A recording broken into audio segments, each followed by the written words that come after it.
She wasn't pretty. I don't even remember first seeing her. She was small. She had, as my friends told me, great big tits, but I didn't really care. It was spring in the Midwest. I was a sucker for short skirts and cleavage and large wide smiles. I was also a sucker for adventure after a nasty breakup and 6 months of post-college nothing. I didn't like that this made me a dude, but maybe I did like it. It's never a good idea to get involved with someone in your office, but the tabooness of it was a hint of what I needed from her. She taught me how to fuck when I didn't want to learn anything else. She was the perfect girl for the wrong time of my life. She was brazen. When she was sober, it was intoxicated. When she was drunk, it was nauseating. After my boss fired her because she wasn't as good at me as calling off sick, I got to see her in her element at the department store. I wondered if we would have sex in the changing rooms, or if we would even make it that far, considering the density of all the racks and turnstiles covered with clothing. We might duck below them right here on lunch break.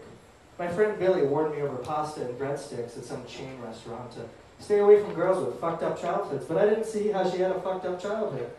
Or maybe he said don't fall in with stupid people, but Billy was an elitist, and we've been struggling to keep our minds on the same track, and this was the beginning of our estrangement. He told me I should leave this state. I had nothing keeping me. A year was enough. Move on. Yeah.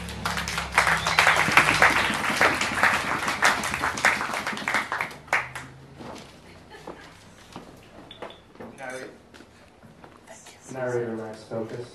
No grounding in time or place. Losing us. Theoretical framework unclear. Questionable erotic value despite potential readership.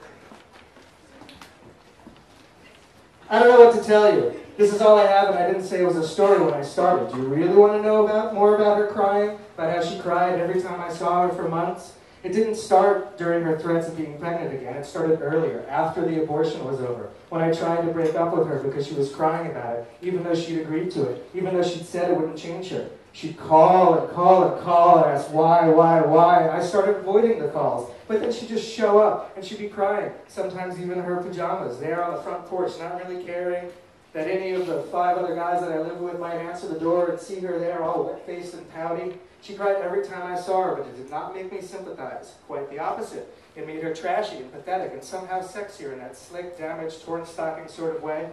How could she cry even as her pussy got wet? It just made me want to fuck her again, and that lack of empathy made me disgusted with myself, so I became more disgusted with her because it was her fault that I felt disgusted with myself, and so I became more disgusted with her and wanted to punish her by making her forget herself, by drowning her in orgasm. It had nothing to do with my own satisfaction. I wanted her to orgasm to make her cry. Even more, even now thinking about it, my dick stiffens a little bit. She sickened me, and I wanted to explode in pleasure, just like she seemed to want, to forget the difference between tears and joy, forget me entirely, feel only a moment of ecstatic nothing. I couldn't help myself. Every time I met with her to get rid of her, we would have sex again. Even the last time, I said to her after we both came in each other's mouths, you know, I didn't fuck you because I didn't want to. And she said, well, I didn't want to fuck you either. But still, we had bent over each other in that single bed of ours in the upstairs apartment. I pulled her legs up and opened from inside her faded flower-printed nightgown and sucked her, and she'd held me in her mouth with her hand, and we panted there for some amount of minutes, trying to do something to each other, but each of us failing miserably.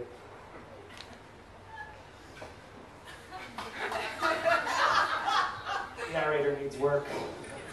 Cheap retrospection is no substitute for a proper meta-narrative arc. Characters are sentimental but lacking in both sympathy and anti-hero potential.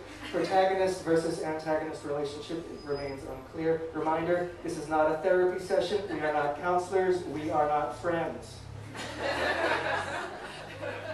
Why do you keep interrupting? I'm the goddamn antagonist. I can't help it. I cannot write about her with getting agitated and aroused and picturing that slickness on her face streaming from her eyes and that slickness on her thighs spreading between her legs. It's an autonomic response. I don't want it. Was I wrong to degrade her like that? To tell her that I loved her when she told me she was pregnant again? To lead her on and make sure she had a second abortion? To pretend, knowing I was using his words for my own safety and for the moral defense of this unborn child of 2 idiots right out of college? Of course. Was she wrong for lying about the entire thing? Using the threat of keeping a second fake pregnancy as a cheap trick to keep me in her life? What if she wasn't lying at all? Can I be sure she was? What if I caved in? Would I have made the lie a truth? I have no idea. Why are you even asking me? Narrator is becoming defensive and unruly. Of course I am. You're pressing me for closure. She was not good for me. She was candy. She was great for me. What's the lesson? I'm a terrible person and I regret nothing. I have no idea why I'm telling you any of this, but thank fucking hell she's gone now.